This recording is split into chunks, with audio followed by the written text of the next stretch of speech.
Baiklah, pertama-tama di sini saya akan menceritakan bagaimana proses saya membuat dataset spam email. Sebelumnya di sini sudah saya buka data spam yang saya kumpulkan dari email. Tapi pesan-pesan spam ini tidak hanya saya dapatkan dari email saya sendiri, melainkan sebagian besarnya saya dapatkan dari spam di email teman-teman saya.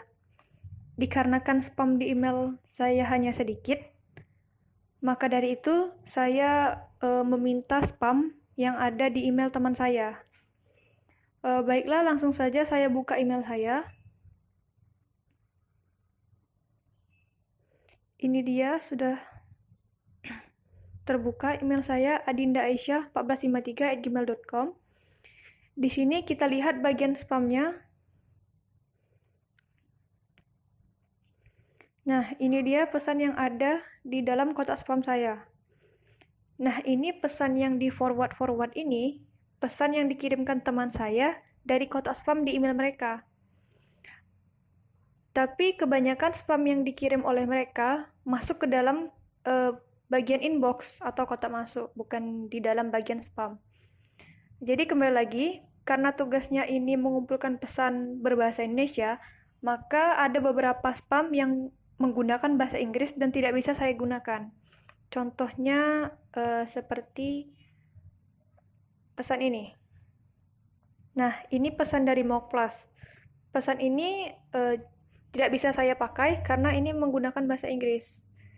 Oke, coba kita lihat pesan spam yang lain yang menggunakan bahasa Indonesia. Nah, ini salah satu pesan di kotak spam saya yang berbahasa Indonesia dari Binomo. Ini dari judulnya saja sudah ada seperti emoticon-emoticon begitu. Nah, jadi untuk mengambil data ini menjadi dataset, saya harus menyalin subjek dan kontennya. Ini langsung saya salin subjeknya.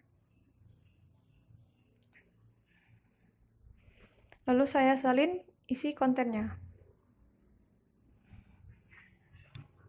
Nah, kurang lebih begini proses saya menyalin pesan-pesan spam yang ada di email saya. Karena saya tidak punya akun Yahoo atau yang lain, jadi saya hanya mengumpulkan data dari Gmail.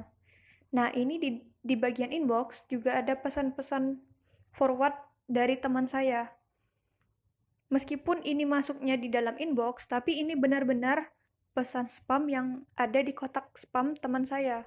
Mungkin ini karena ada perbedaan kategori spam pada masing-masing email. Nah, ini lumayan banyak forward dari teman-teman saya. Dan juga ada beberapa yang kontennya hanya berisi gambar. Jadi tidak bisa saya salin. Contohnya yang ini. Nah, yang ini gambar dan tidak ada teksnya. Jadi tidak bisa saya salin ke dalam Excel. Nah, untuk seluruh pesan spam yang saya temukan, akan saya salin ke Excel dan saya hilangkan unsur-unsur seperti emoticon atau enter-enter berlebih. Oke, setelah rapi seperti ini, saya save as dokumennya ke dalam format CSV.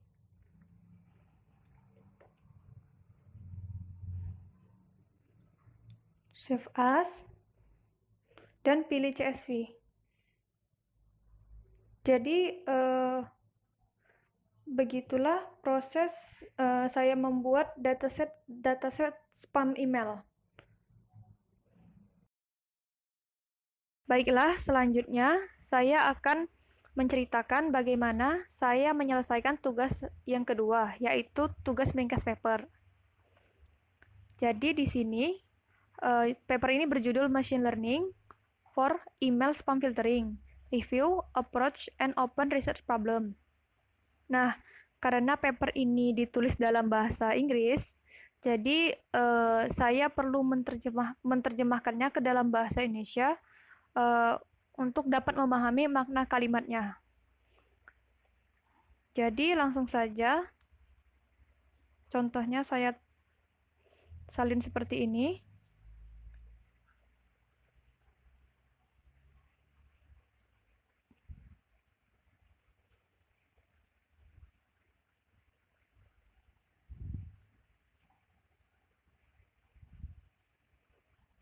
Nah, setelah saya mendapatkan arti dari paragraf ini, saya akan membaca paragraf ini lalu menentukan mana poin-poin atau kalimat yang perlu diambil uh, untuk menyatakan atau memberitahukan fakta penting.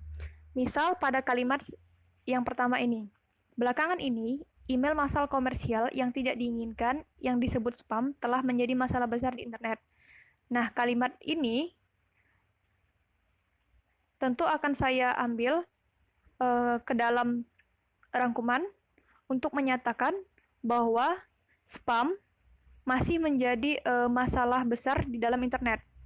Lalu contoh lain pada kalimat ini misalnya, ancaman email spam meningkat setiap tahun dan bertanggung jawab atas 77% dari keseluruhan lalu lintas email global. Nah, kalimat ini juga saya anggap penting untuk menjelaskan fakta bahwa berapa persen ancaman dari email spam ini. Nah, mungkin seperti itu proses saya merangkum per paragrafnya. Untuk seterusnya, saya akan mentranslate paragrafnya, lalu mencari kalimat pentingnya lagi, sampai paragraf terakhir. Namun memang ada beberapa bagian yang saya belum paham dengan jelas di dalam paper ini, seperti rumus-rumus atau perhitungan. Tapi untuk bagian yang penting, seperti misalnya bagian discussion, ini bagian discussion. Nah, bagian ini banyak saya kutip karena merupakan inti dari paper ini.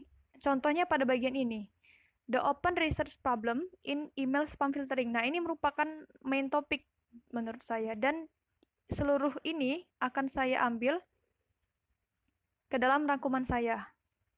Nah, kira-kira seperti itulah saya menyelesaikan tugas rangkuman paper ini.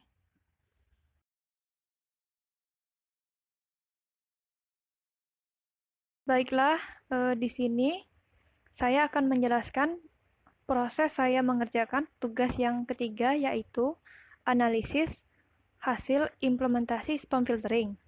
Di sini sudah saya buka aplikasi Python, aplikasi Spider saya, dan ini kodenya sudah saya salin dari web yang diberikan kemarin.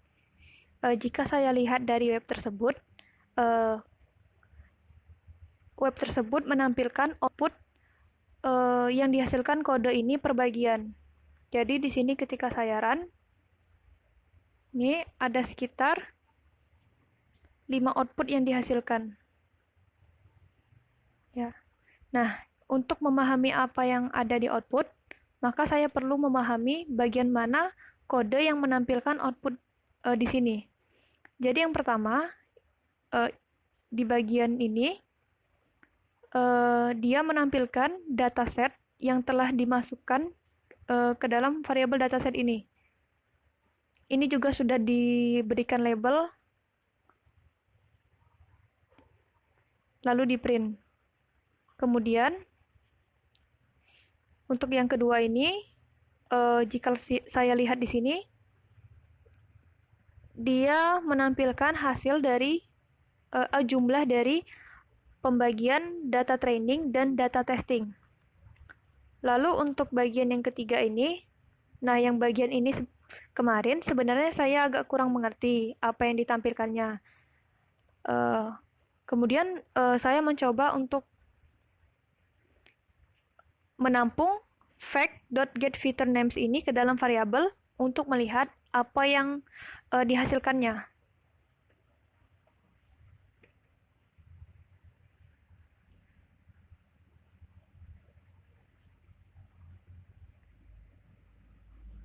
Jadi ini sudah saya tampung di dalam variabel.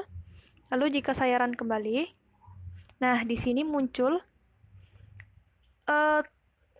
potongan-potongan token atau kata yang ada di dalam dataset tersebut, dan ini jumlahnya jika saya lihat kemarin sejumlah 7.000 kalau tidak salah.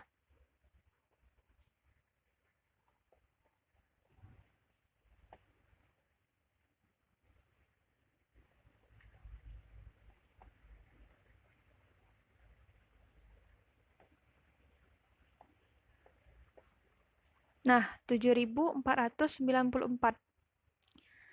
Berarti bagian ini tadi, output yang dihasilkan di sini, dia menampilkan token sesuai dengan permintaan yang ada di sini. Token 20 pertama dan 20 terakhir bagian sini. Lalu output yang terakhir adalah nilai dari klasifikasi yang dilakukan menggunakan sklearn di bawah ini. Di sini digunakan algoritma Naive Bayes. Jika saya melihat hasilnya di sini, nilai precision dan recall yang dihasilkan lebih tinggi ham dibanding spam. Meskipun saya belum sepenuhnya mengerti, namun menurut saya nilai ham di sini lebih tinggi adalah karena memang data ham yang ada pada dataset itu lebih banyak dibanding spam. Nah, apa yang saya pahami dari kode ini tadi dan dari output ini tadi, itulah yang saya tulis sebagai analisis hasil implementasi ini. Memang ada beberapa bagian yang belum saya jelaskan secara detail, namun hanya sampai situlah batas saya dapat menjelaskan. Begitulah kira-kira proses saya menyelesaikan tugas yang ketiga ini.